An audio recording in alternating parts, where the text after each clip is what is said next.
Thanks for downloading the latest episode of the Obsessive Viewer Podcast. Before we get started, I wanted to mention Blaine Denton from Dento and the Robot Podcast. He wrote a book, and he released it on Kindle and in paperback on Amazon. It's called Second Thoughts by Blaine Denton. It's about a guy who has a voice in his head, and it's really clever, and it was a fun read, and I think you guys would really like it. So check that out. There's links in the show notes. It's about the guy has a voice in his head, and the voice is like a separate consciousness who doesn't understand what he is. So a lot of the book is from the perspective of the voice in the head, and it's just a really clever writing, and it's a fun read. Also, while we were away, I did a guest spot on the Nerds You're Looking For podcast. Finally got on there, had a blast recording with Pat and Tyler. They were a lot of fun. We ended up recording for a long time. So check that out. It's at thenerdsyou'relooking.wordpress.com, and also on iTunes and all the usual places. And of course, as always, thank you to Star Tissue for providing the music for this intro. They're a great band. They're great guys. Check them out on SoundCloud, and you can find the link in the show notes. And thank you again, guys. As for us, you can find us on the internet at obsessiveviewer.com for the blog, for all kinds of content and posts and everything. Also, you can find us on iTunes, Stitcher Radio, pretty much any podcast directory. You can also find back episodes of the podcast at ovpodcast.com. That's where we have our archives. Email us at ovpodcast@gmail.com. Follow the Obsessive Viewer on Facebook at the Obsessive Viewer, and also vote for us for Podcast of the Month at podcastland.com. We'd really appreciate that. And of course, you can find all three of us on Twitter. I'm Matt at Obsessive Viewer, Tiny is at Obsessive Tiny, and Mike is at I am Mike White. So without further ado, I hope you enjoy this episode, and thanks for listening.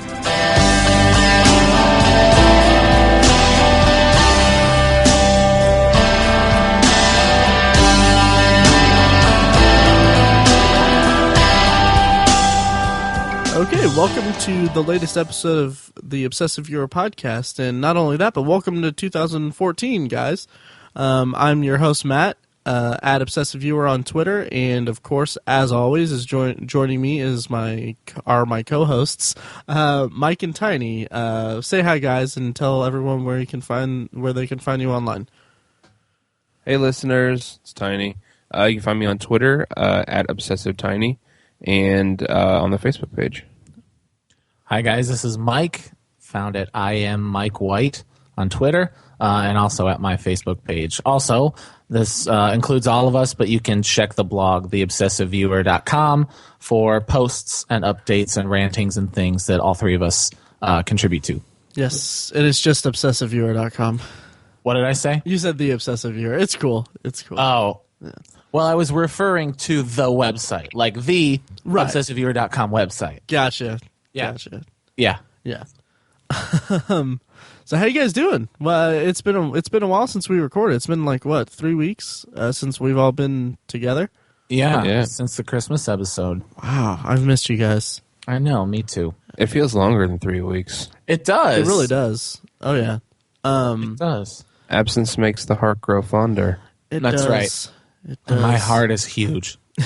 What are we talking about today, Maddie?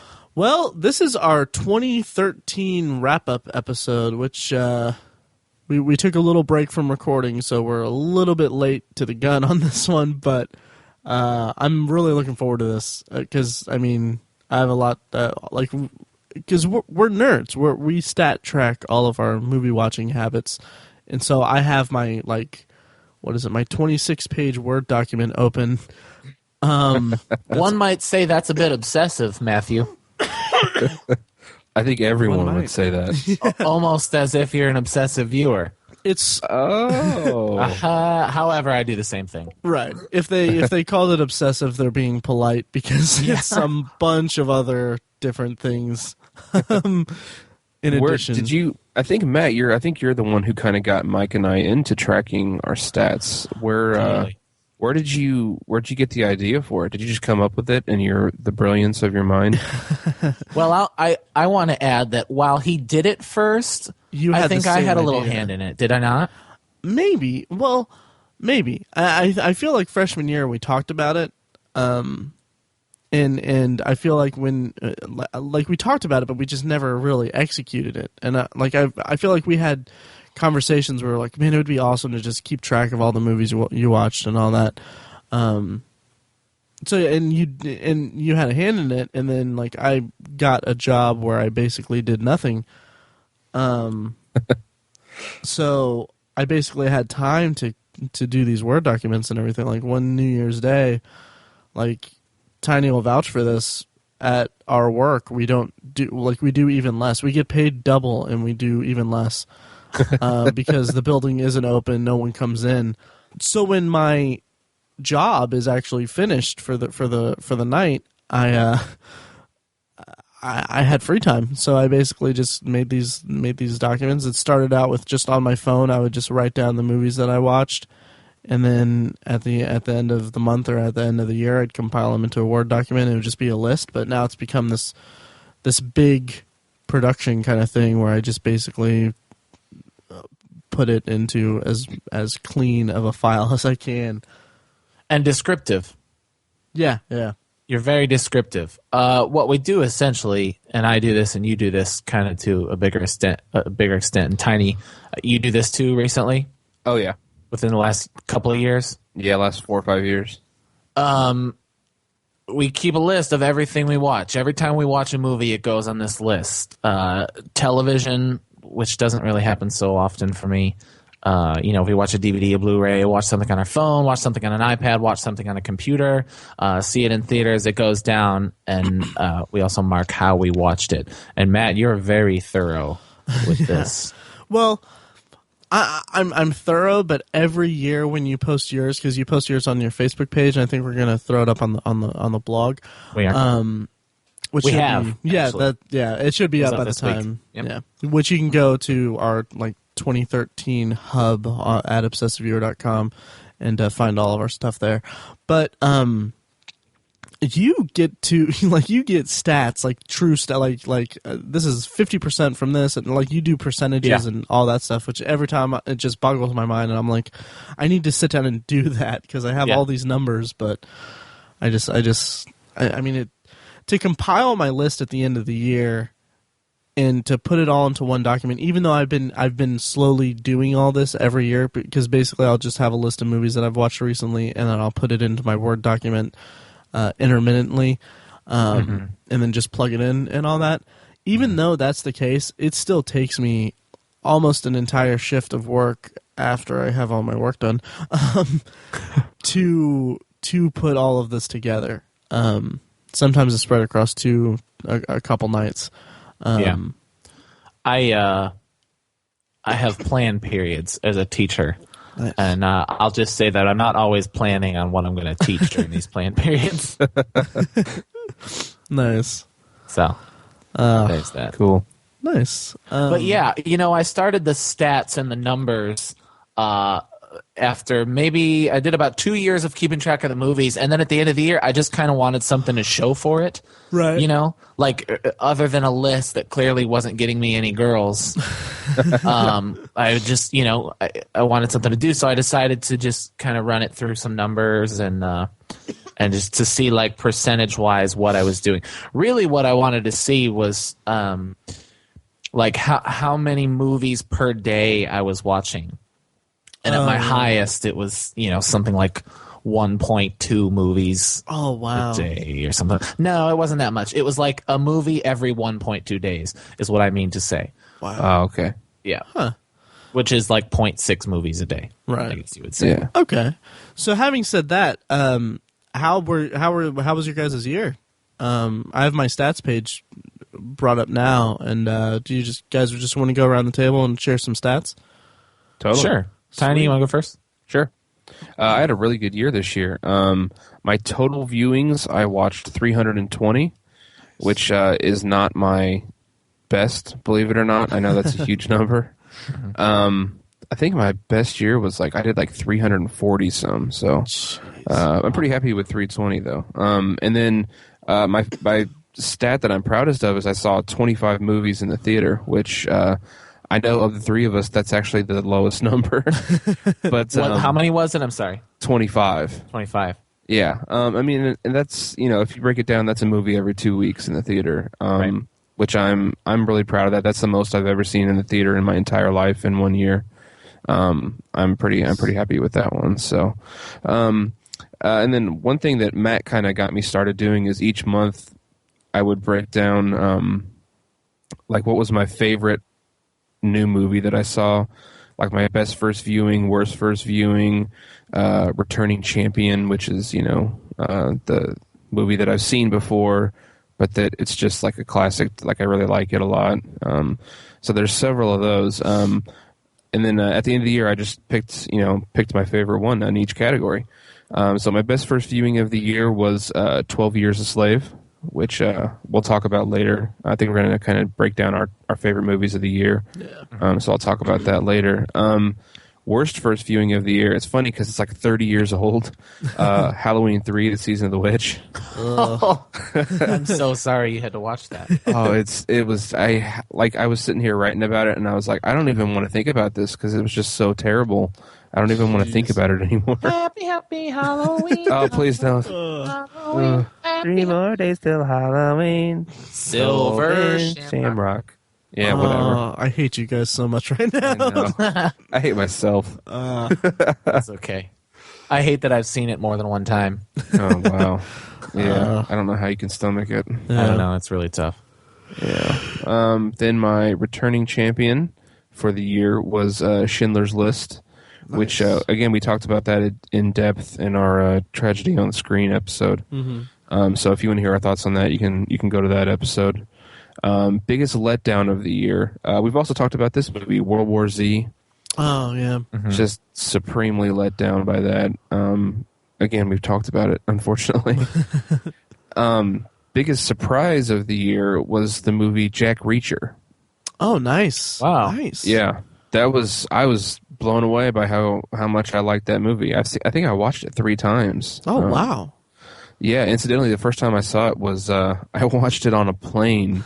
I took a trip out of the country. I went to Poland this year, and on the way, I think it was the way back from Poland on the Lufthansa flight, I watched Jack Reacher, which it's a terrible way to watch a movie on a plane. The sound is crappy and the screen is old, and yeah, but I was like, wow, this is actually really good, and I watched it a couple more times. So it's based on a book. I had no idea it was based on a book. Yeah, not only that, but I think it's based on a book series. A series, yeah, a book series. Yeah, it's on Netflix Instant right now. Here in the States. Yeah, Jack Reacher, he's kind of like Jack Ryan, ironically, like the Jack Ryan character. Yeah, at first when you said that, I kind of got the two confused, and then I remembered that it was the Tom Cruise movie. Right. But Jack Reacher's much more investigative as opposed to like an action star. He's a real brilliant investigator. It was just a great movie. It also had Jai Courtney in it, who I think is a kind of a promising up and comer. He's an Australian actor, I believe. He was do what? He was Bruce Willis's son in Die Hard 5. Mm-hmm. Okay. Yeah, he's been in a couple other things too. So he was good in that. He was kind of a fun villain. So, nice. And then another category I have is best newcomer, which is like an actor or a filmmaker or something like that. Someone that I haven't really seen before. Maybe they're not like a brand new person. They've done some things. You've seen them in some other things, but they're new to me. So that's what the category is about. So my favorite newcomer of the year was Derek Cianfrance, the writer and director of the films Blue Valentine and The Place Beyond the Pines. Just really blew me away this year as well. I know Blue Valentine came out like 2010 or something, so it was a couple years old, but I had never watched it, and Matt just kept bugging me to watch it and watch it and watch it just forever. And so I finally did, and it lived up to the hype. He was absolutely right. It's a great movie. Yeah. I think he's one of those directors who just has an an incredible talent for getting a performance out of an actor. Like just I mean, it's pretty easy to. It's not easy, but you expect great things from actors like Ryan Gosling and Michelle Williams. You know, they're incredible, but I think they've done their best work with Derek Cianfrance, especially Ryan Gosling. You only hurt the ones you love. I don't know. I just love the way. Sorry, that was a weird. No, that was great. Edit that out if you want. No, I'm not. But I loved it, but it made me feel so uncomfortable because that movie is so hard to watch. It really is. And that I might have said this before, but the year I saw that movie, I called it the scariest movie of the year. Yeah, it's it's funny because last year on the blog, Valentine's Day was like 2 days after I started the blog, so I was in a weird headspace or something, or I thought it would be fun to do a double feature post on Blue Valentine and Take This Waltz. Mm-hmm. Which are two. I called it the Michelle Williams Troubled Marriage double feature, and just both of the watching those movies back to back is just brutal. Yeah. And then ironically, I'm planning a Mountain. No. Oh, that too. That would be a good one too. That would count. Yeah. Oh man. Although she's not she's not like the focal point of it. Yeah. But even still. But anyway, and then this year I'm planning a top 5 or whatever breakup movies. So I don't know why I'm such a cynic. No, watch it on Valentine's Day. Yeah. Or maybe I know exactly why I'm a cynic. So, have you guys watched The Place Beyond the Pines yet? I haven't. Not yet. Okay, definitely check it out. Actually, I know Matt talks so much about Blue Valentine and how it's so great, and I love it. It's a fantastic movie, but I actually like The Place Beyond the Pines a little bit better. Wow. It's fantastic. It has probably one of the top 5 best pursuit scenes or pursuits, chases, car chases, foot chases, whatever you wanna say. It has probably one of the top 5 ones I've ever seen, which is really surprising given that it's not an action film at all. It's like a straight drama. But it involves one of the main characters as a criminal, so it's something out of an action movie and a straight drama. It was pretty cool. Nice. I remember you telling me about that, and I've been meaning to watch it. I don't know. I'm kind of weird. It's too. It is. It's a really long movie too. It feels long. Okay. But it takes place over a long span of time, so it's kind of appropriate. Okay. Yeah. Nice. That's it for now. I mean, we can go into our top 10s later, or should we do it now? Or we need to do stats. Keep going around the table. Yeah. Yeah, let's go around the table. Yeah. Yeah. Mike, how were your stats? Sure. I don't remember exactly in what order Tiny did this, but in 2013, I watched movies. What was that? It is my lowest total since I've been keeping score, and I'm embarrassed to say I only watched 173 movies. Oh, yeah! For someone who calls himself an obsessive viewer, right. That's not very obsessive. I know. It's almost like you got married and then you had a bunch of stuff going right. on. That's what it's like. Funny enough,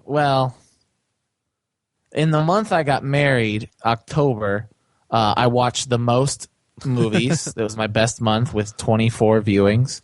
Oh wow! Which was a goal. I actually wanted to watch 15 Shocktober movies, so nice. Beating 15 was actually pretty stellar. Nice.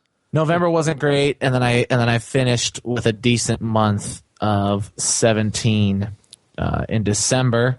The low ones were April and February with 8 movies apiece. Oh, wow.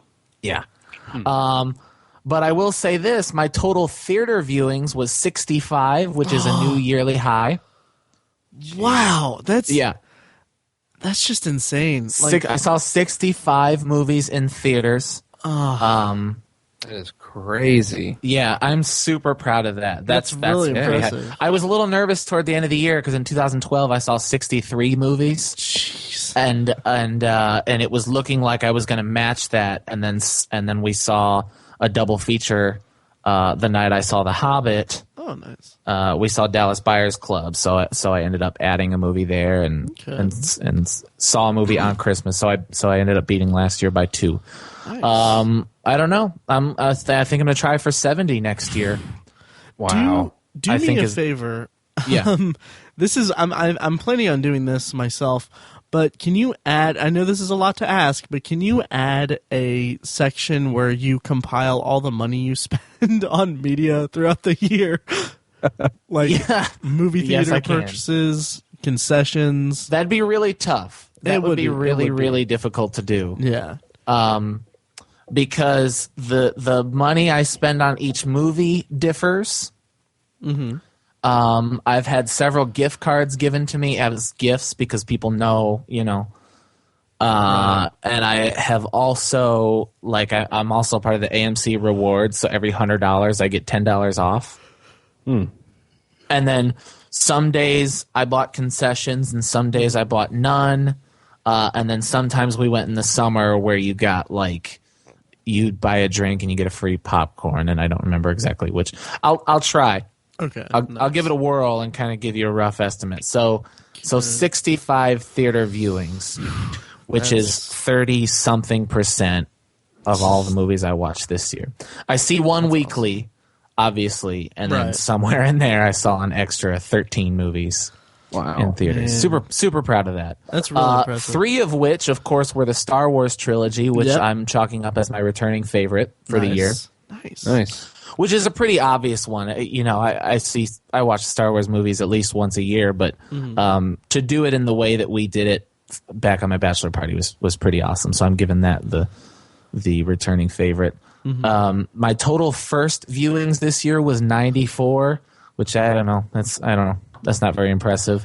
It's a big chunk of my total movies watched, but there's not a whole lot to say for my total movies watched. I didn't really go through and do all the different things you did, like the different categories, but I did list a "why did I wait so long to see this movie" category and put Wet Hot American Summer in it. Oh wow. I keep meaning to watch that, but I haven't gotten around to it. Yeah. It was hilarious. It was really as good as everyone said it was. Awesome. So that was good. It's a good movie. Cool. So overall, my stats aside from the movie theater experiences are not impressive. I'm a little embarrassed. 2011, I was single for a long time, for the whole year. And so just to give an example, I saw 240 movies in 2011. Oh, wow. So that's down a significant chunk. Right. 70-something movies. That's still that kind of sucks. Yeah, that's still not bad given the year that you had. No, it's not awful. And getting married is pretty cool, so I don't feel so bad about it. It's a decent trade-off. It is, yeah. Are we going to do the worst movies of the year in a segment, or should I just go through them right now? We'll do it in a segment, I think. Okay. Yeah, if that's all cool right. with you guys. Tiny, you kind of already revealed your best favorite movie of the year, right? Yeah. So I'll do it quickly. Mine was Star Trek Into Darkness, and I'll elaborate later. Okay, nice. Cool. Mine was Gravity, actually. Oh, nice. Yeah. I'm glad we all picked 3 different movies. Yeah, That's awesome. that'll be good. All right, Matt, give us your stats. Well, here we go, guys. To give background to this, I started the blog in February, and we started the podcast in June. So throughout the entire year, I had movies on my mind more than usual because it was part of a not job, but kind of part of a thing that I was doing. So prefacing it that way, total viewings 325. Nice. Which, for the first time ever, is more than Tiny, I believe. Yep. Movies in general, like just general titles, instead of viewings, is 296, So I watched just a handful of movies that were multiple viewings. And then first viewings of that was 153. So I had a really good year. I was very proud of myself this year. And it was good. And I did, I noticed that I wasn't as diligent with the blog with that as I would have liked to be. So one of my goals for this year is to do more like singular movie reviews and kind of stuff like that. Like I just posted one for Admission, and I have one in the can for Anchorman 2 and all that. That'll probably post next week. As this week we're kind of focused on our stats. But then another thing that I'm really proud of for that is that I had, in terms of theater viewings, I had 33, which is by far, it's by far the best year for theater viewings that I've had. Even though it's like half of what Mike had. Yeah. Of course, 3 of which being Star Wars, which we can talk about that later, because I think I kind of want to do like a favorite movie theater experience ones or something like that, just a rundown of our theater experiences. Sure. Which I'll have a blog posted about my theater experiences last year. Other stats are I watched. I find it interesting. I found I only watched one movie on DVR/TV, and that was at a friend's house that we just watched while we were just sitting around. I think that's kind of a pretty interesting sign of the times, because I watched predominantly most of them in my collection or borrowed or Netflix Instant was a big one this year. So I just thought that was an interesting stat. And then I posted a blog. I posted a blog about 3D when I watched Jurassic Park 3D, saying like, "Oh, I swear off 3D. I'm done with 3D." But I watched 7 movies in 3D this year. Wow. Yeah, which I hate to say that, because last year I watched maybe 2 or 3, and then the year before that I hadn't watched a 3D movie. The only 3D movie I'd watched was Avatar when it came out. So I don't know what that says about things, but it's something that happened that I found interesting. So yeah, those are pretty much my stats. I watched as far as theater viewings, I had 33 theater viewings, like I said, and I had a wide variety of theaters that I saw it in, that I saw movies in. A lot of them are just single theaters that I saw it in, but I went to a wide variety of theaters, and I thought that was pretty cool. Nice. Yeah. So those are my stats. Very cool. Yeah. What do you guys want to move on to next? Should we do the worst movies first, and then we can do the best ones? I like that. Yeah, let's do it. Cool. Okay. Do you want to lead us off, Mike? Since it was kind of your, I don't really have I'm kind of still working on my worst list. Yep, I can do that. Cool.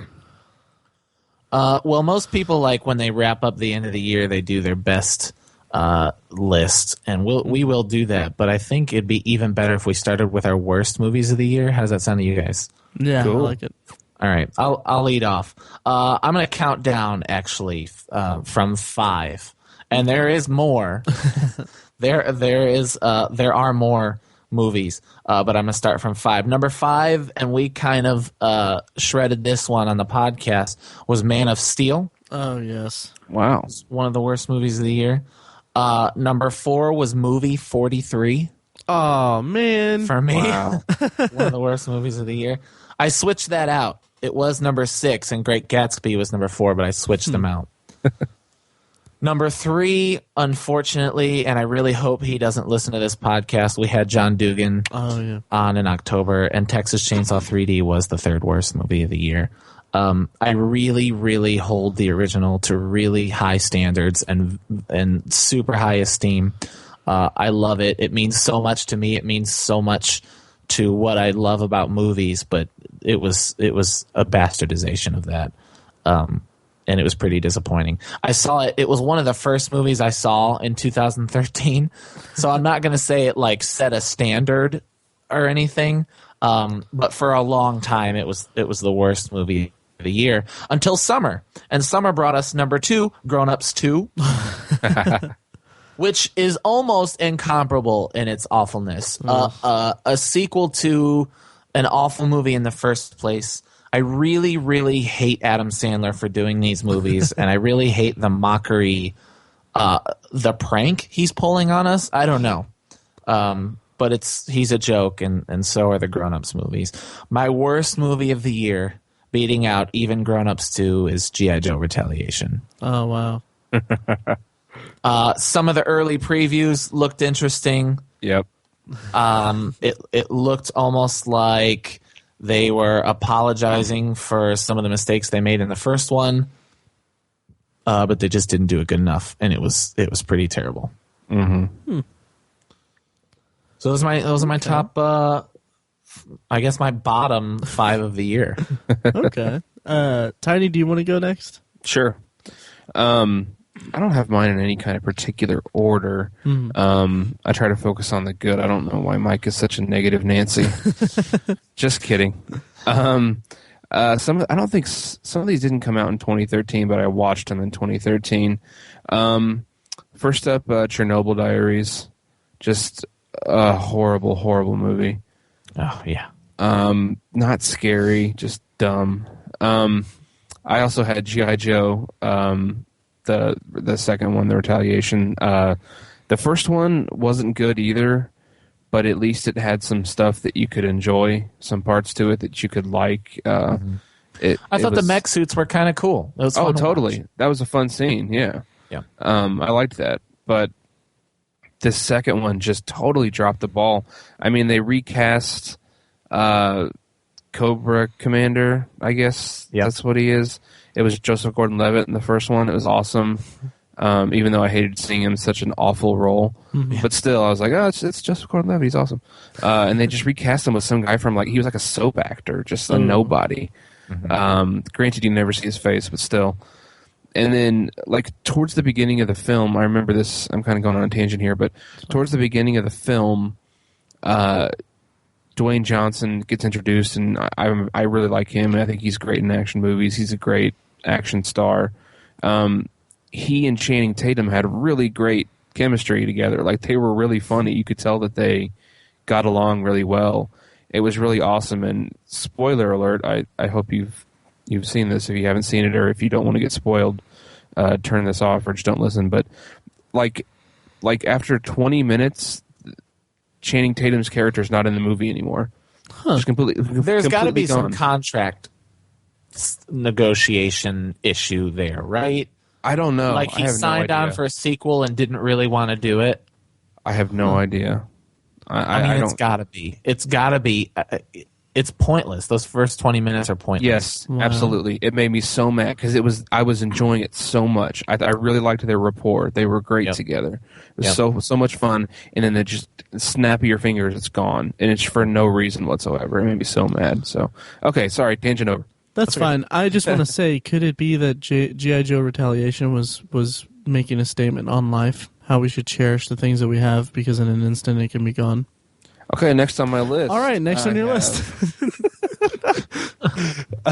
Next on my list is Abraham Lincoln Vampire Hunter. Oh yeah.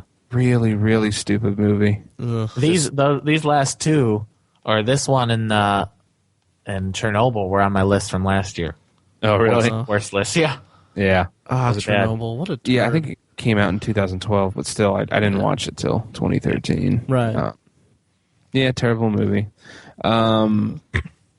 Let's see. Next up, this is an old movie, but I had never watched it. I had never watched any of the Alien vs. Predator movies. I watched the first one, and actually, I really actually liked it quite a bit. Huh. I don't think it's a really good movie, but I had a lot of fun with it. I enjoyed the first one, Alien vs. Predator. But I watched the sequel, and that was horrendous. Just no attempts to make it like a fun story whatsoever. It was just so boring. Just a rehash of the other movies. Didn't like it. And then this is actually the worst movie I saw this year. I'm going to go ahead and put that label on this one. Alex Cross. Oh, wow. Huh. Yeah. Yeah, Tyler Perry presents Alex Cross.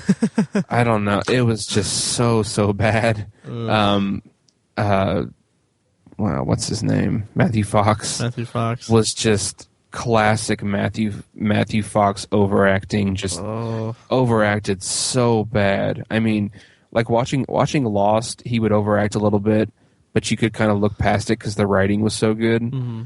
But man, the writing was so bad in this, and his overacting was just so over the top. It was like, it was just so bad. I was really disappointed in him for taking that role, and he went through obviously like a huge transformation for it because he was like really emaciated. He looked terrible. So he went through all that hardship, I assume, for such a crappy movie.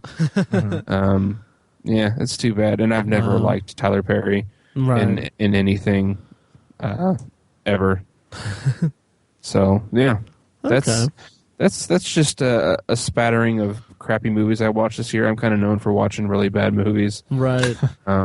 I don't always like them. It's kind of fun to watch bad movies sometimes. But yep, those are probably just a sampling of five of them that I watched this year. So awesome. Yep. Take it.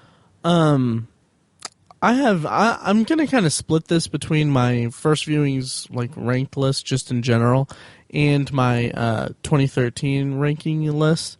Because I have a few that like the worst. You have movie, a few that made all time. Well, no. I mean, just of the movies that I watched last year. So, like, and then I have a separate list for movies that came out last year that I watched. And like the bottom movie of 2013 that I watched, it has like is above 6 movies that I watched as general. Oh wow! So yeah, so the worst movie. I'll just run through my list of worst movies that came out last year first. Bottom 5 is Admission. I wasn't a huge fan of it. I posted the review. Wow. Yeah, I was. Yeah.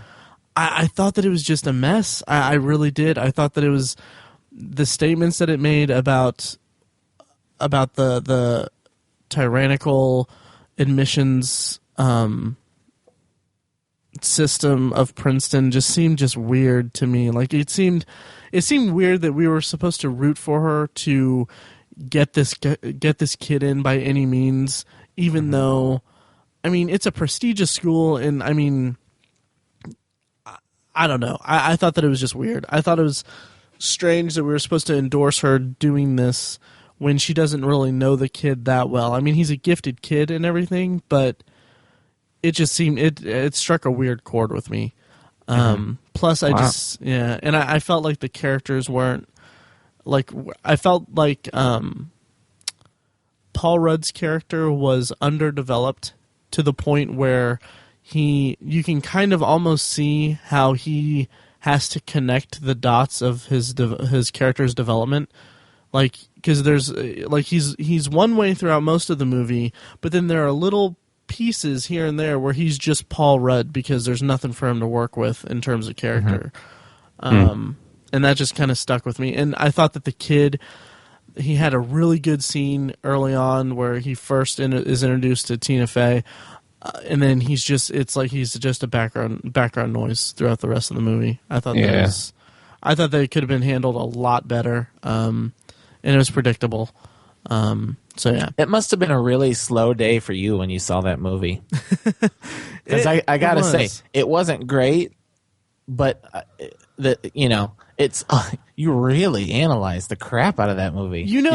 It's so weird because I mean, it's not a movie really worthy of this much analyzation because that's why it wasn't even like it was in the middle. Of my movies, it was so mediocre. I think it was because it was like right when I was like, okay, I'm going to make an effort to review each like as many movies as I can, just Gotcha. in general. So I think that was part of it. But anyway, so moving on, my next one on the list is The Purge, which I posted a review of in Shocktober. That just horrible movie. I mean, it was just bad. It was bad. And what sucked about it was that the concept is kind of intriguing, although Tiny on one of his Sharktober posts really tore it apart and presented it in a light that I hadn't considered it in. So even that kind of destroyed the concept for me. But it also, it was just, I don't know, it was a mess. And then they had one like subplot that hinted at it being like, okay, this could be watchable, but then they just don't reference it at all. Like, what's that? It was, and when I explain it, it's going to be really, it's not going to come across the way that I built it up as, but it's where the girl, like the daughter, shoots, like tries to kill Ethan Hawke. Like he sneaks into the house before the purge starts, and he tries to kill Ethan Hawke. I thought that could have been a really cool dramatic element to the movie. Not so much suspenseful, like they couldn't like making it drawing it out. But if they just done what they did and then made part of the movie about him dealing with like his daughter hating him for killing her boyfriend, and the ramifications of that, and the mental whatever, like the mental turmoil that it brought him in and all that, it would have been watchable. Mm-hmm. It may have been, I don't know. I don't know. But the problem was that they didn't reference that plot point at all throughout the rest of the movie. Yeah. It was strictly there to fill time, and I thought it was just a stupid thing to hint at in the movie. Plus it was just very derivative of home invasion movies and some other movies like that. Yeah. Next up is, and I think Tiny might fight me on this one, Fast and Furious 6. I won't fight you on that one. It was, I mean, it's an action movie. It's the sixth movie in a franchise, so I mean it's not going to be good. But I just thought that it was just silly and over the top, and a lot of the stuff was just there to strictly to beef up the stunts and all that stuff, and some of the like subplot, like the plot with the couple who wants to go to Japan. I thought that was just really ugh. It was really forgettable. It was, and what sucks is that there's like a big. I almost said this is gonna make me sound like an ass, but that subplot is what carries throughout. Like it kind of sets up the sequel. It sets up 7. So it's like it's this forgettable subplot that it's like the setup for Fast and Furious 7, right? Is built around that, and it's kind of it just seemed flimsy. Totally. And of course now Fast and Furious 7 isn't really gonna. It's not gonna be, it's not gonna be like about that. But still, it was just And then this one, I don't know anything about its release status, but on Netflix and on IMDb, it lists it as a 2013 movie, I believe, unless I messed up. And now a word from our sponsor. It had Bruce Greenwood as a guy who, as a brilliant ad exec, who wakes up from a coma and speaks only in television advertisements. Right. Yeah, and it was stupid. It was beyond stupid, and the ending was the ending was weird for the sake of being weird, and it did nothing for me. It offered nothing to me in terms of any kind of enjoyment, really. It sounds like a movie that would be interesting for 20 minutes, and that's it. Exactly, and I think I made that point. I think I brought it up in one of the early episodes of the podcast, but it was like if they made a short, if like a college student made a short for YouTube that could use just a little bit more work. It's like if they took that and they made a movie out of it. Okay. Which is a shame because I like Bruce Greenwood a lot. Yeah.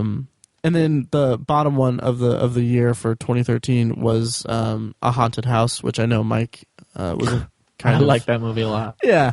I just thought I can't stand the state of parody movies these days, because it's like you don't need to set up the plot of it. Like there's a lot of scenes where it's just them basically recreating scenes from Paranormal Activity. We know what they're parodying. We know what they're doing. We don't need the shot for shot identical scene from the movie to set it up. Yeah. Just bring the funny, and they didn't really even bring the funny that much. Really quickly, I thought they brought the funny. Teach their own. Real quick, the other some of the other 6 movies underneath it that wasn't 2013 is The Art of Getting By. I thought Freddie Highmore is a better actor than that. It was just really douchey and pretentious. I just didn't like it. Premium Rush, I liked Michael Shannon in it because he was earning a paycheck. Other than that, I mean, I don't know what happened to Joseph Gordon-Levitt with that. Yeah. And then, I mean, there was the worst movie I saw last year, total overall, was Piranha Part 2, The Spawning. Which, yeah, that was just, let's not even go into that.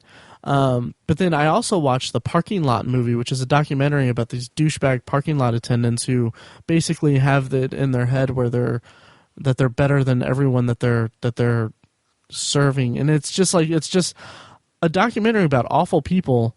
I don't know if it was a hoax or not, because I mean they're just awful people. It's just there was no redeeming quality to them. And they're really pretentious and douchey, and it was just negativity for the sake of being negative. Real quick, other two kind of the Oxford Murders, another pretentious movie. I thought it was just bland and just really pretentious. And then Room 237, which I posted a review of, it was just, I hated it. I hated it so much for its unprofessionalism, and it's just complete disrespect, really, to something that I cherished. Stanley Kubrick's The Shining. They were picking it apart in all the wrong places, and they were presenting their theories and stuff, and just with it, in the most unimaginative and just really, I think that's a second or third time I've used that word, in just really unprofessional manner. I mean, there's like kids in the background of the phone call interview that interrupt. It literally interrupts the phone call. It interrupts the movie twice, and it's just, I don't know. So weird. It's so weird, and it's so not worth the 20 hour and a half or whatever that it runs for. Yeah. So having said that, should we finally commence to better topics? Yes. I think we should. I think the time has come. Yes. All right, so now that we're talking about happier subjects, I guess I'll start with my top. I'll list my top 10 movies of 2013, and then I'll kind of pick 3 to go into detail with, and you guys can argue, agree, or whatever. Descending order, number 10 was About Time. Oh, nice. Yeah. Cool. I haven't seen that yet, but obviously I'm really interested in it. Yeah, it was good. I liked it a lot. Nice. Number 9, We're the Millers. Number 8, This Is the End. Number 7, You're Next. Number 6, Oblivion. Number 5, Prisoners. Number 4, Gravity. My top 3 is number 3, 12 Years a Slave. Number 2, Fruitvale Station. And number 1 was Star Trek Into Darkness, as I said earlier in the podcast. Nice. 3 I want to talk about. I'll talk about You're Next. I might actually have to talk about 4 of them. That's all right. You're Next is, for someone who loves horror movies as much as I do, it was really the only great horror movie I saw this year. And I know people are listening to this and saying, "Oh, The Conjuring was awesome." Yeah, it was okay. Yeah. I wasn't as terrified by it by a lot of people, like a lot of people were. I thought it was fresh. I really liked it a lot for the first hour and 10 minutes, but the last 30 just kind of became an exorcism movie that I've seen before. I also liked Insidious 2, but it's definitely not a top 10 kind of movie. Your Next was like the next step in horror movies making fun of itself. I'll kind of read this really quick just in case people don't read. It's the only horror movie on the list. Seems the horror genre is always trying to reinvent itself or copy itself, and every few years it also decides to make fun of itself. Scream did it best and most notably. Behind the Mask did it later. Cabin in the Woods did it most recently. Your Next offered its take in 2013. So I really like what it did. It was interesting. It was pretty clever. Cool. There's a couple of movies I feel like I need to defend. I think the biggest one is Oblivion. Mm-hmm. I really liked it too, man. It was just so good. And the biggest knock on it was that people called it derivative, but I thought it was more of an homage. Huh. Yeah, definitely. It was a really, really fun and smart piece of sci-fi done, as always, well by Tom Cruise. Mm-hmm. And the special effects just worked. I thought it was a very interesting movie. It was exactly what a sci-fi fan is looking for when they go to see a big screen movie. And it was fun. So I don't understand all the fuss. So it was my number 6. Mm-hmm. I feel like I also need to defend my number 2 pick for Fruitvale Station. Is that the one you were giggling about, Matt? For defending? No, I don't think I giggled, but I do have some. I think we can have a discussion about it even. Yeah, we could. We're already kind of running long on time, so I don't want to get too deep into it. We'll be fine. Yeah. You know, you posted that popular article about how Fruitvale, and I'll quote it, is loose with the facts in an effort to elicit sympathy for Oscar Grant. Right. Well, I think that might be true for the most part. I think the movie does a good job of showing the unsavory aspects of Oscar's personality as well. I think as a piece of fantasy or as a piece of fiction, it's a really great movie.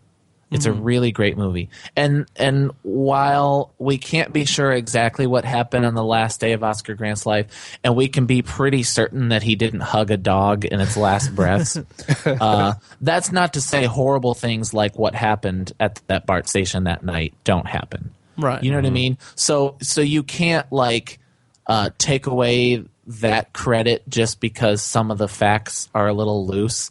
Mm-hmm. And I know a defense with that would be, well, you could still get an interesting movie if you left in some of the unsavory parts, and I would argue that they did. My favorite scene is when he blows up in the prison against his mom. I just thought that was awesome.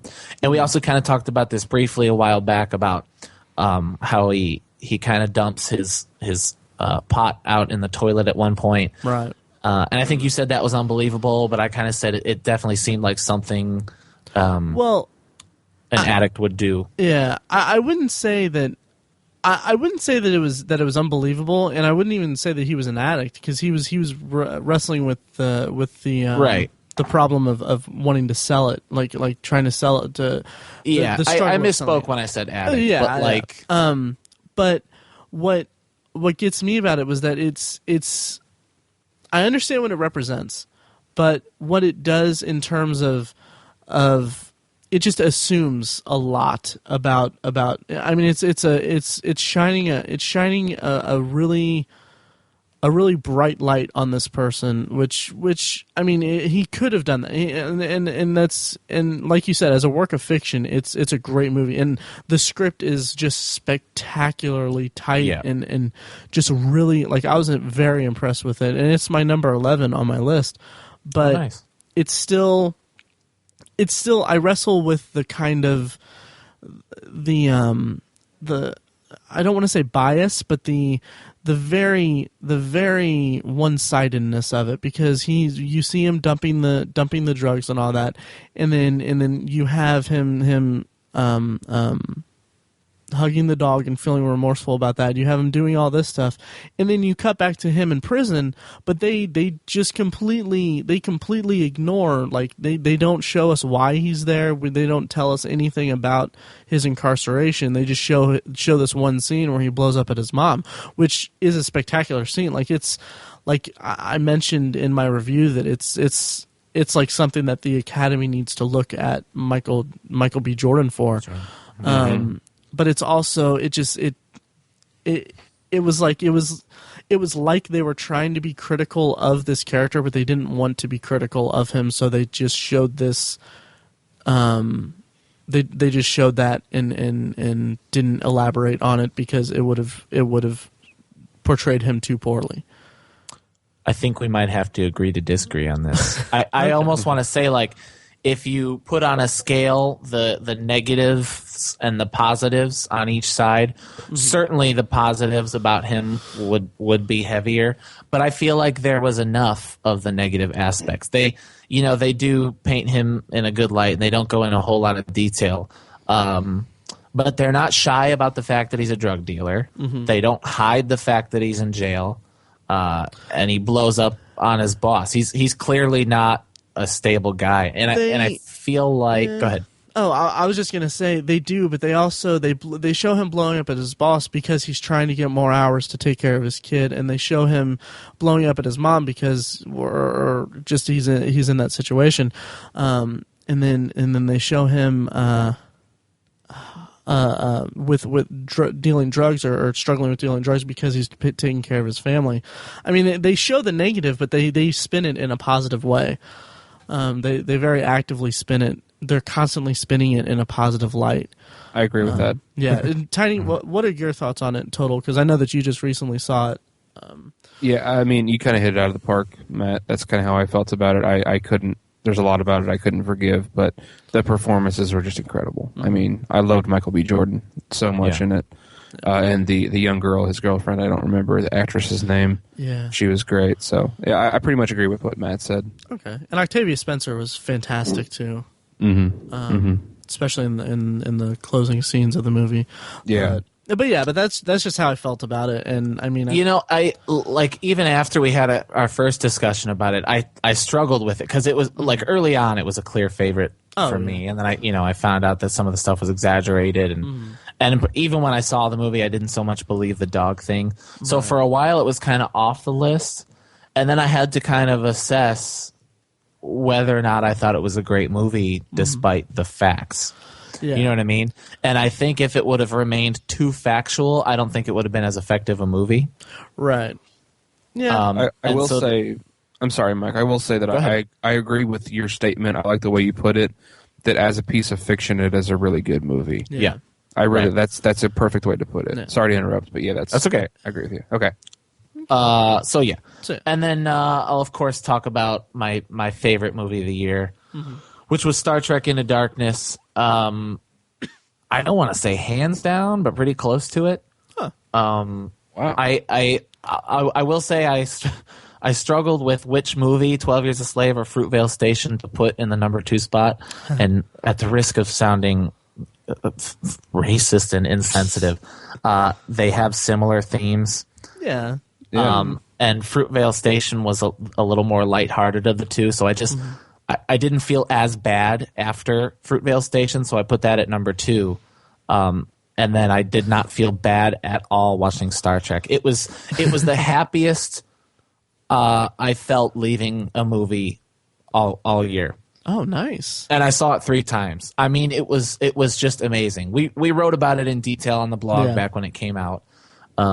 So if you want to look that up on the blog, obsessiveviewer.com, you can kind of click on that and see we all kind of put our input in. But my thing was that people flipped out about the liberties they took with the pseudo sequelness of it. But as someone who is not a fan of Star Trek originally, I freaking loved it. Nice. And just like even Benedict Cumberbatch's over the topness when he reveals that he's Khan, I still like it. It's just a really, really entertaining piece of sci-fi action drama, colorful movie. Yeah. I don't know how better to say it than that. It was just the most fun I had at the theater that wasn't Star Wars in a triple feature all year. Nice. Did you really think Benedict Cumberbatch was over the top? In the scene where he reveals that he's Khan and he's crying, I think that's a little hammy. Oh, really? Huh. Yeah. I love it. I don't think it's. I think the writing might be a little hammy, but it's very heavy-handed, and I almost kind of laugh and say, "Oh, it's Star Trek." Wow. You know? Okay. I haven't seen it since the theater, but I share a lot of the sentiments that you had. I thought it was fantastic. It's my number 3, actually. But Yeah. I loved it. And before we move on, I'm really sorry, guys. Honorable fine. mentions, just really quick, just because they need to be mentioned. The Way Back was fantastic. I liked World War Z. It was actually a surprise. I know you were disappointed by that, Tiny, right? Mm-hmm. Yeah. And then a movie that almost didn't make this list was The Impossible. Oh, nice. Because it came out so early in the year, and it was just really, really good. Before I move on, one last thing. I also want to clear this up because this is where I can do it. Silver Linings Playbook came out at the tail end of 2012, and I did not get to see it until the 3rd of January, which was right after I published my top movies of 2012. Right. So I would be awfully remiss if I didn't say that absolutely would have made at least the top 3 of last year and definitely the top 3 of this year had I been able to count it. Unfortunately, it just kind of sticks up there in limbo. So a big honorable mention in back-to-back years to Silver Linings Playbook. Nice. I've made my piece. Who's next? Okay. Did you go? I didn't go yet. No. Okay, we'll go to you here in a second, but I just want to mention The Impossible is a weird movie. I mean, I loved it. It was absolutely just jaw-dropping amazing. Mm-hmm. But IMDb lists it as a 2012 movie, but the wide release date was January 4th of 13. Yep. So I listed it as 2012, but You did? yeah, It was part of the 2012 Oscars too. Yeah, that's right. Yeah, so it is a 2012 movie. Yeah, it was. I guess you're right. Although, But it's fair game. What's the cutoff for the Oscars? Isn't the Oscars? It's just before the end of the year. Yeah, It is before the end. I thought there was a certain day. No. I think it's in January. I'm gonna look it up. Okay. Go ahead. Maybe. I don't know. Tiny, how about yours? Yes, I wrote down an actual top 10, which I don't necessarily do every year, but I felt it necessary this year. I'll just go in descending order. Number 10 was The East, which I'll just real briefly. I put it on the list just because I really like the creativity and originality of it. It needed some work. It wasn't a perfect movie, but I think it was just an original movie. It was just fun. Mm-hmm. So I recommend seeing it for that reason. Number 9 was Out of the Furnace. Not quite as great as I thought it would be, but still good. Performance is just amazing. Number 8 was The Hunger Games: Catching Fire. Number 7 was Iron Man 3. Number 6 was Rush.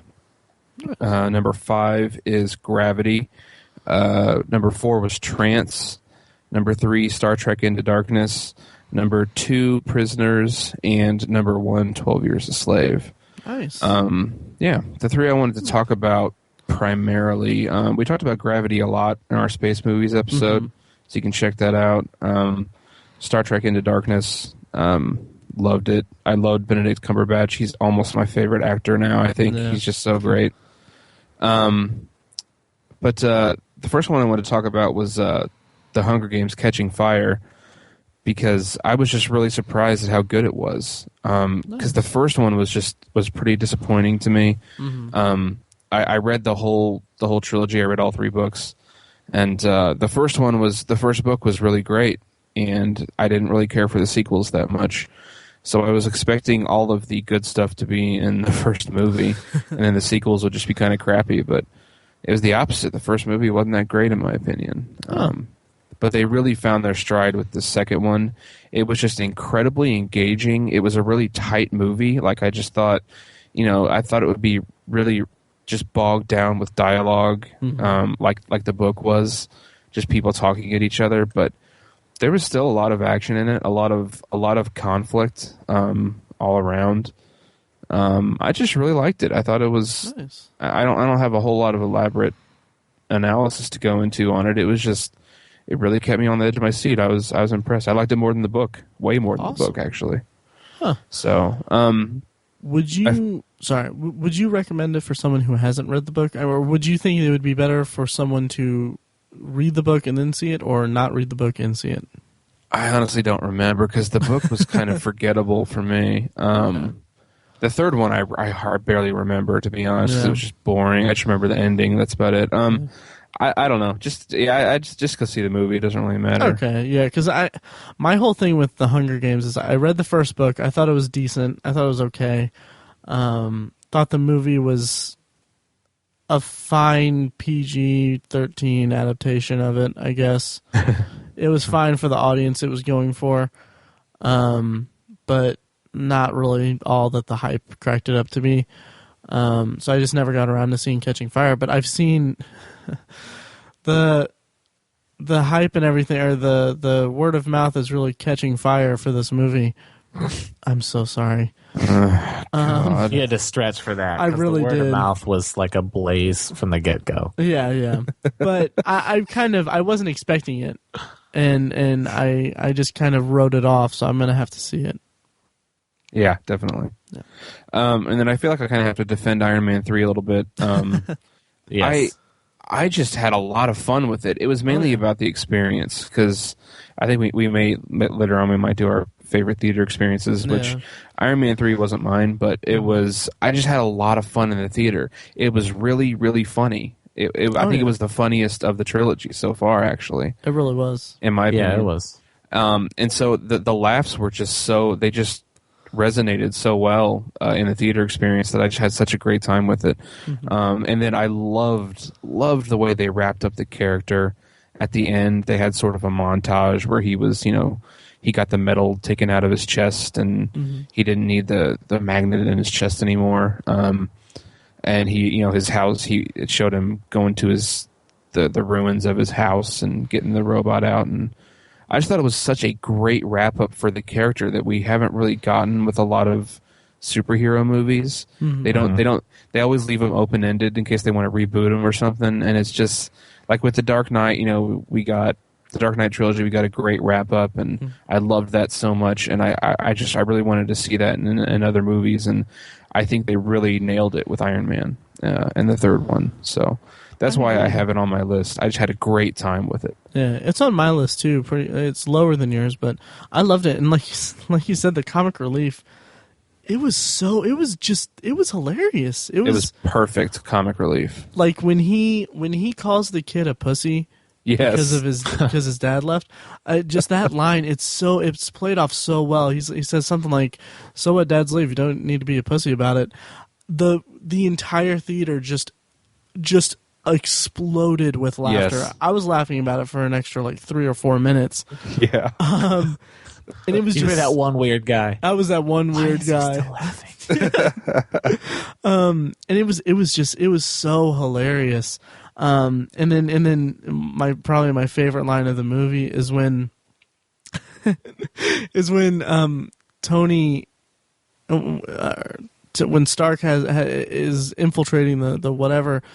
And it's after he's escaped because he's tied up and all that. And then he has the gun, and he sees henchmen come in, he kills the henchman, and then another one comes in, and he drops his gun, and he's like, I can't remember what he says exactly, but he's like, I hate working here. This guy is so weird. Yeah.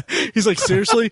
Don't shoot me. Don't. Seriously, I mean, I hate working here. These guys are so weird. It's just, the way he says it, it felt like.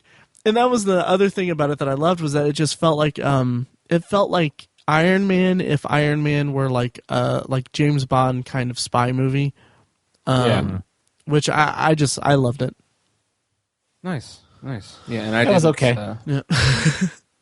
I wish I could remember it more. I only saw it the one time, and I think I liked it a lot when I first saw it. It was definitely better than the second one. Oh yeah.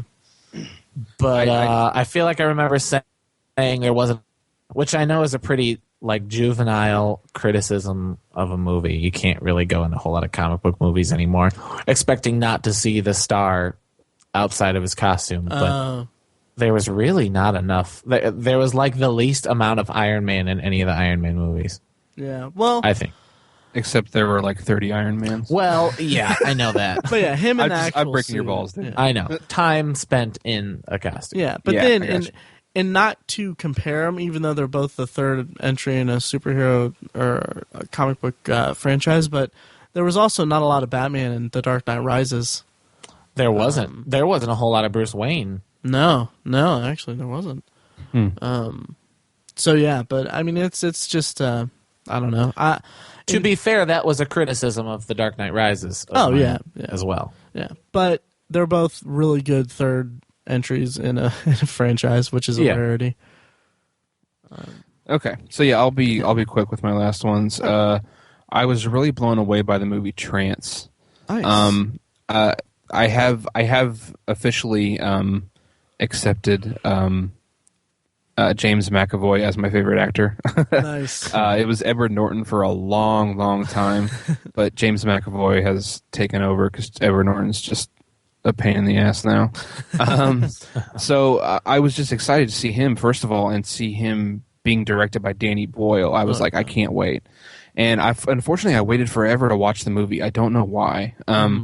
But I finally watched it, and I loved so much seeing James McAvoy as an antagonist, which is kind of what he was. You know, they set the movie up to where he's the main character, and you're kind of rooting for him the whole time, but then you find out in the end that he's an antagonist. It's an incredible...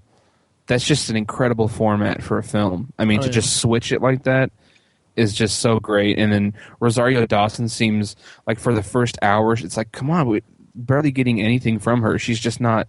It's like she was barely in the movie, but then at the end they just ramp it up so much during the third act, and she becomes the main character basically. And it was just such a... I just loved the format so much. It was so impressive the way it was structured, and just the performances. James McAvoy, just when we get to see their relationship, I was just so blown away that he could be such a bad person. Really, I mean, his character was a bad person. I mean, he didn't necessarily know he was being a bad person. Maybe his heart was in the right place, but he was a bad guy. You know. Yeah. I love the performances so much, and it was such an original film. I was just blown away by it. It's another incredible entry from Danny Boyle. Have both of you guys seen it? Oh yeah, I actually saw it at a screening screening at Keystone Art Theater, which I've referenced many times. It's my favorite theater in the city, in Indianapolis. But I saw an advanced screening of it, and it was I loved it. I absolutely loved it. I posted a review of it, but it was it's on my list as well. It's I thought it was really cool the way that it was almost kind of like a return for Danny Boyle, which I'm a diehard fanboy, but no. It felt like he was returning to kind of that gritty kind of almost train spotting kind of filmmaking kind of thing. Definitely. Because he's been doing this whole kind of push for like Oscar kind of caliber movies, which have been great. I mean, I love Slumdog Millionaire, and 127 Hours is fantastic. But I just love seeing that he's kind of going back to his roots. I mean, that was his first movie that he filmed in England since like a decade. Yeah. Since he filmed Millions, I think, which was in 2004, I think. But yeah, and it was just I loved it. I loved it. The intercut between the drama and the kind of mind bending stuff with just ultra violence it really kind of gets it gets under your skin, and then it also just forms an association or a bond in your brain that just makes you it's insane. I don't know how else to explain it. It makes you it really it makes it unnerving, which is what that kind of movie needs to be. Definitely. Yeah. Definitely. Okay, and then my favorite movie of the year was 12 Years a Slave. And I saw this movie 6 weeks ago, and I'm still having trouble analyzing it. I thought you were going to say 6 times. I wish. Oh, man. I will never watch that movie again. Yeah, that's understandable. And I mean that in the best way. I mean that to pay it a compliment. Yeah, I understand. It's hard to watch, but I saw the movie 6 weeks ago, and I'm having trouble analyzing it because, I I'm a huge movie buff. I watched 320 movies this year. I've seen thousands of movies, and I feel like when I make a statement like this, it has some weight. Mm-hmm. But 12 Years a Slave may be the best movie I've ever seen. Oh, wow. Wow. Like seriously, like I said, I haven't quite analyzed it yet, even after 6 weeks, but I think it might be the best movie I've ever seen. When I was in the theater, I forgot that I was watching a movie. That's how interactive it is. That's how much depth it had for me. It's a period piece. It's set in the 1850s. Mm-hmm. It didn't have any of that stuff where it was like, this is like a little thing popped up that said 1840 Boston. No, you didn't see any of that. It was just, it was all included in the dialogue, which was beyond impressive dialogue. It was very period appropriate dialogue. It wasn't, it didn't feel like we want to update it for a modern audience. They didn't do that at all. It was like somebody got in a time machine, went back to 1850 with Chiwetel Ejiofor and Benedict Cumberbatch and Paul Dano and all those actors and filmed a movie. That's what it felt like. And I just, by the end of it, I was just so wrecked as emotionally. I had just an immense emotional reaction to it, which is always, for me personally, is always the mark of a great movie. Whenever I have a huge emotional reaction to it, and tears were just falling down my face. It was just an incredible story. It's just an incredible story, first of all. And then just, I typically when I watch films, I always try to break it down like, oh, this is so cool how they filmed this. I love the way they wrote this scene. I like the way that this camera work was done. Mm-hmm. I almost didn't pay attention to any of that in this movie because I was just so enthralled by the story. It took me so deeply that I honestly, I have to see it again to analyze that stuff because it was just such a great story. Mm-hmm. I can't say enough good things about it. The only thing that I had just the tiniest problem with was Brad Pitt in it.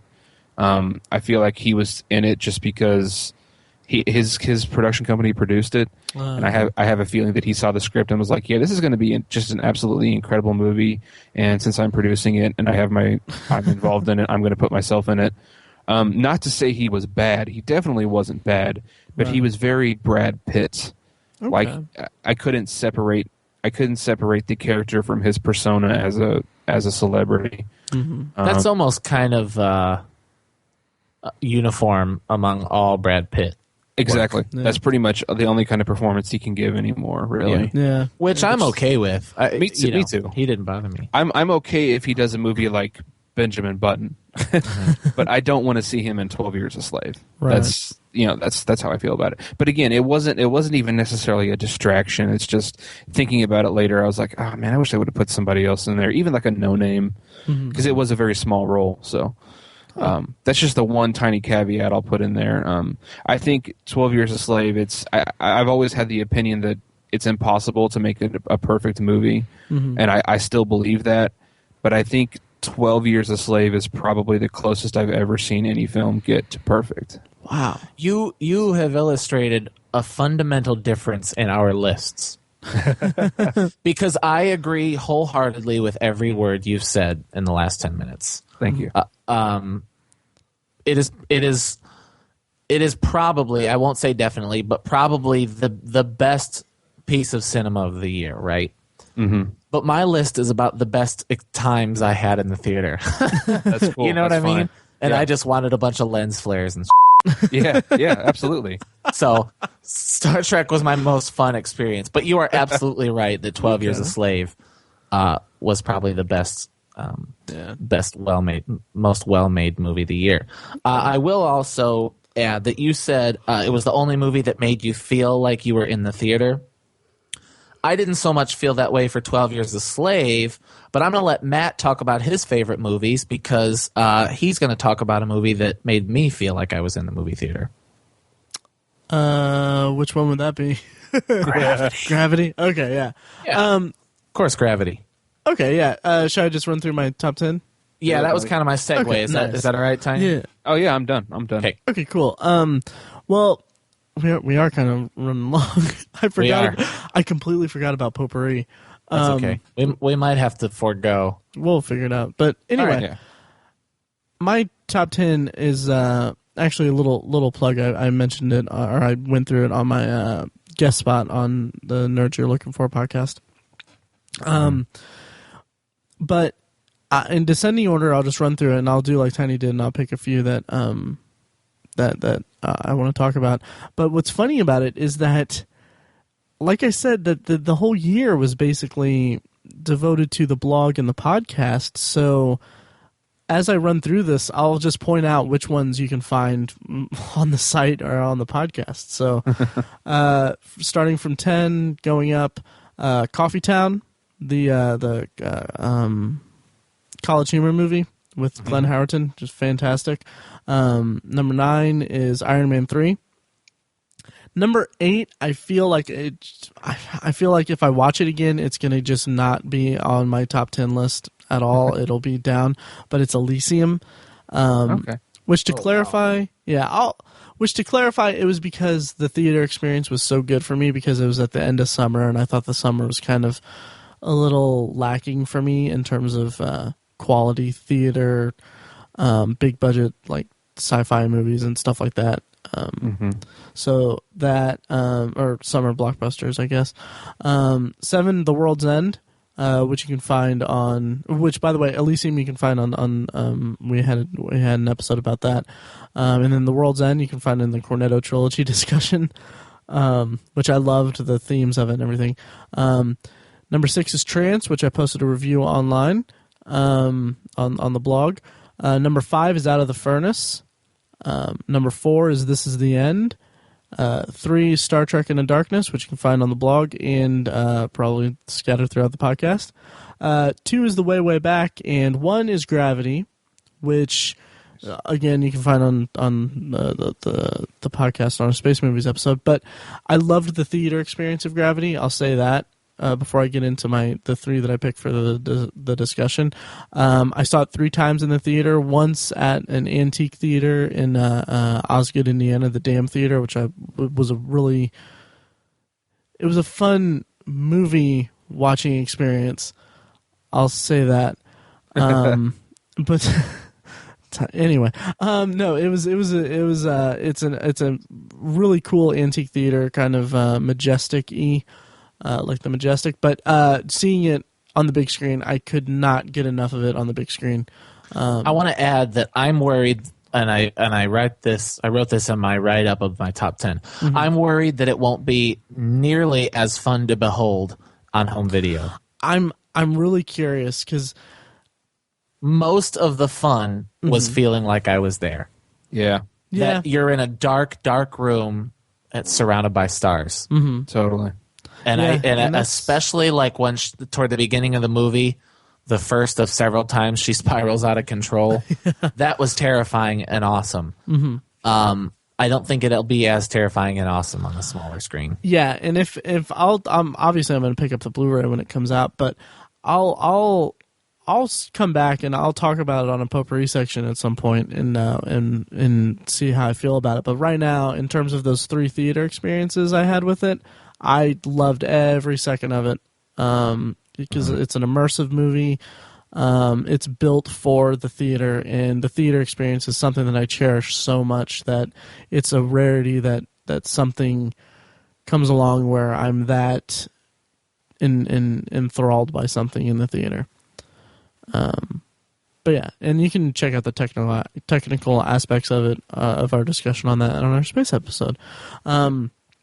The 3 that I want to talk about out of this list is first up, Coffee Town, which it's such a funny movie. It's really great. Are you guys still there? Yeah. Okay. It was we had problems earlier, but first up is Coffee Town. It's just hilarious. I loved Glenn Howerton. I don't know how to phrase it, but I just love seeing him in a movie. Does that make sense? Right. Yeah, it was different yeah. medium for him. Yeah. Yeah, he carried it well, and he just his interactions with his friends, and it was just a well put together movie. There was a lot of good gags that really held up for repeat viewings. I saw it like 3 times last year, so I really appreciated it for the comedy. Yeah. Then the next one would be Out of the Furnace, which me and Tiny saw it in the theater a handful of weeks ago. I really liked it. I went into the movie expecting it to be Winter's Bone with Batman instead of Katniss, because the trailers painted it that way. But what it wasn't that. It was a character study of this guy who basically didn't have much, and it was how he systematically had pretty much everything taken away from him, and how he reacted to it, and it was the question of whether or not he would lose himself as a result of it. That's how I felt about the movie, and I thought that it played spectacularly well. The performances were fantastic. Woody Harrelson playing pretty much an evil of like a demented, extreme version of his character from Zombieland. But it was I loved it so much. And I look forward to seeing it again. It was advertised so horribly. It really was. Yeah. It's advertised as like a revenge flick. Yeah. Yes, absolutely. And it is not at all. And that really it suffered in my eyes because of that. Because the whole time I'm thinking, man, when is something going to happen? Same here, dude. Same here. Really? I didn't like the movie. It's nowhere near my top 10. In fact, when I saw it, I was pretty disappointed. It was very shrug worthy for me because for long stretches of the movie, I was just like, okay, what now? What is it trying to say? What is it trying to do? And I guess just the fact that the trailers wanted it to be a revenge flick in my mind made it feel like that it was supposed to be, when really there was only 20 minutes of revenge. I don't know. I will say the one scene when his former girlfriend, is that Zoe Saldana? Yeah.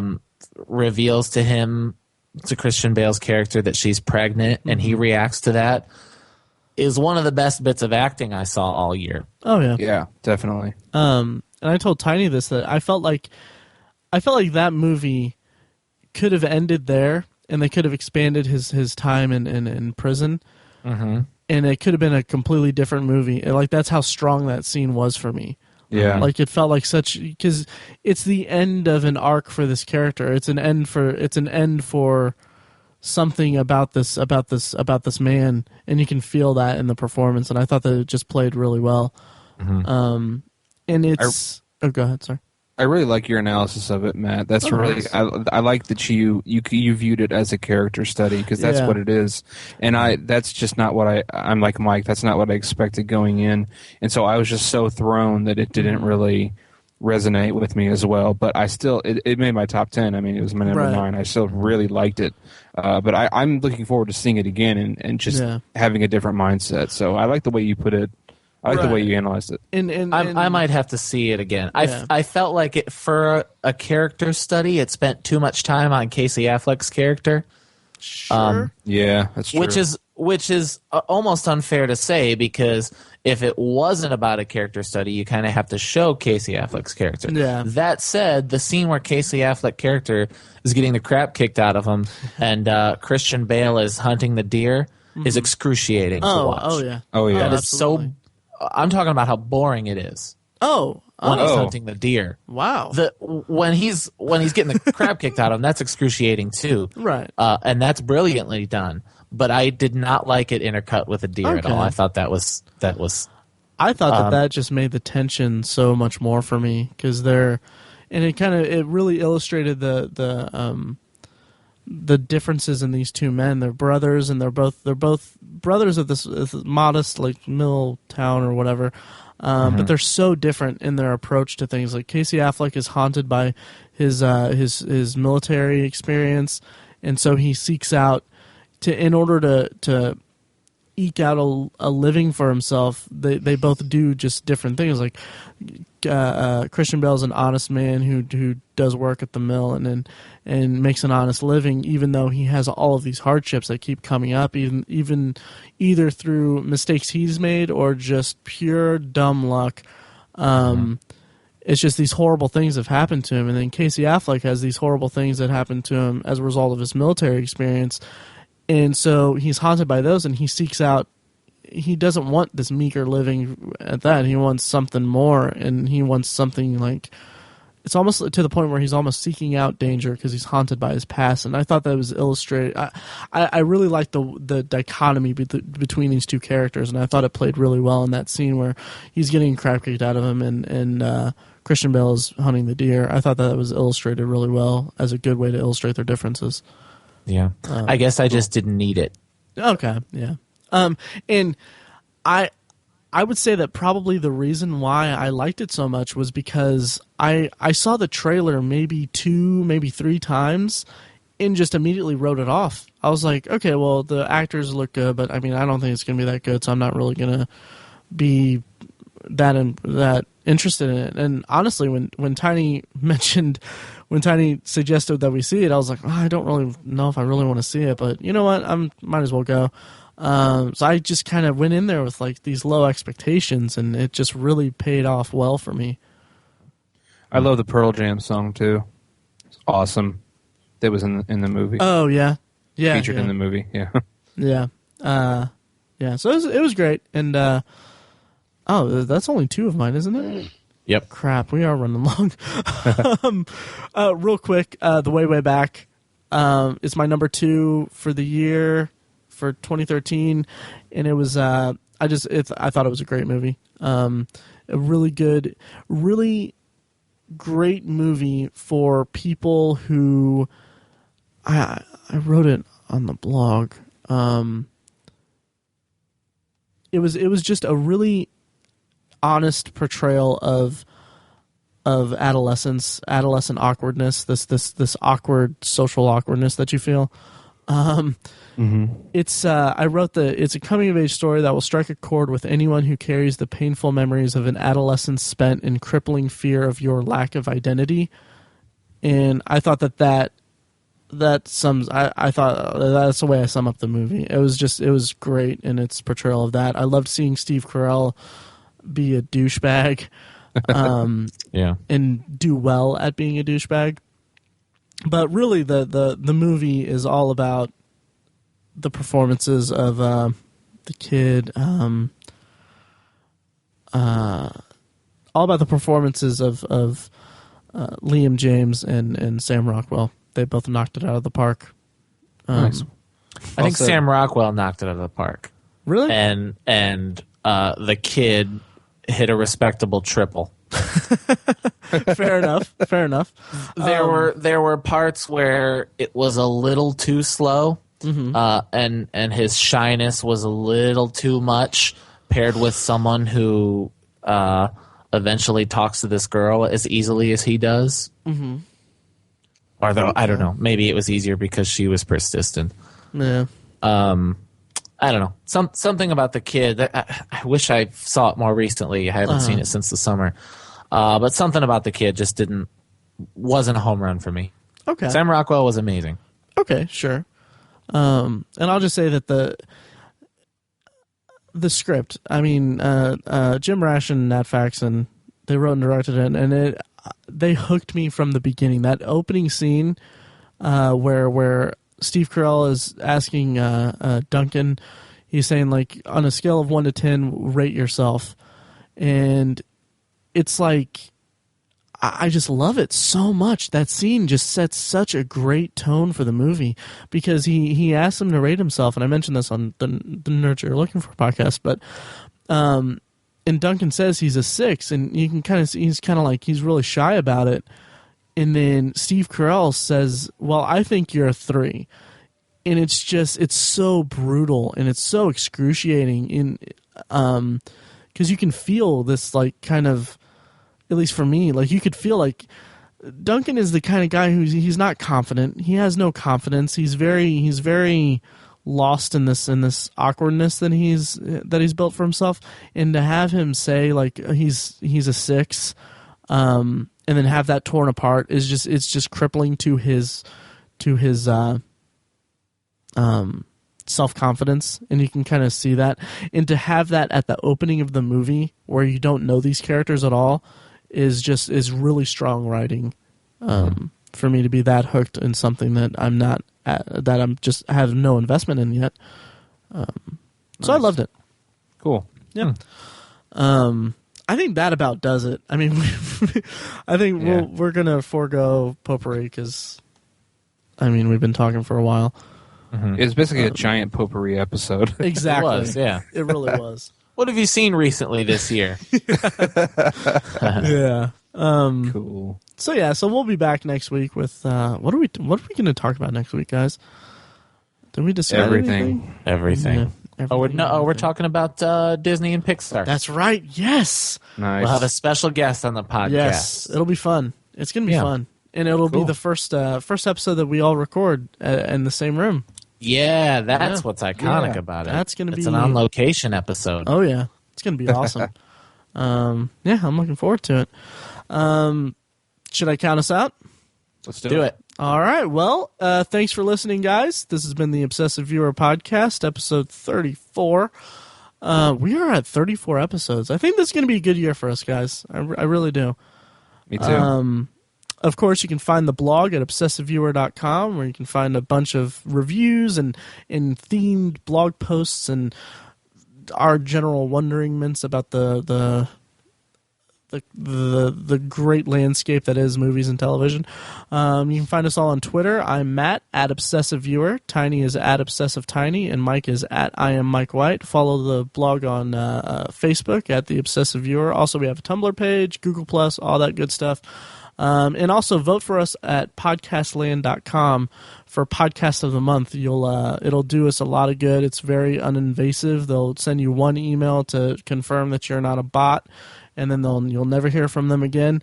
And it's really good. So if you like us and you like our discussion and everything, help get us featured, and we can hopefully maybe turn that around to some good stuff for the blog and podcast. Is that it? Did I cover everything? I think so. Awesome. So, all right. Well, until next week, have a good one, guys. Thanks, guys. we bid you adieu. Should I stop recording? Yeah, that was good. Yeah. Good job, guys. Good stuff. Good outro.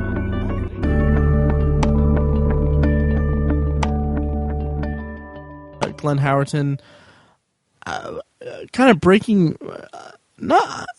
It was. I don't know.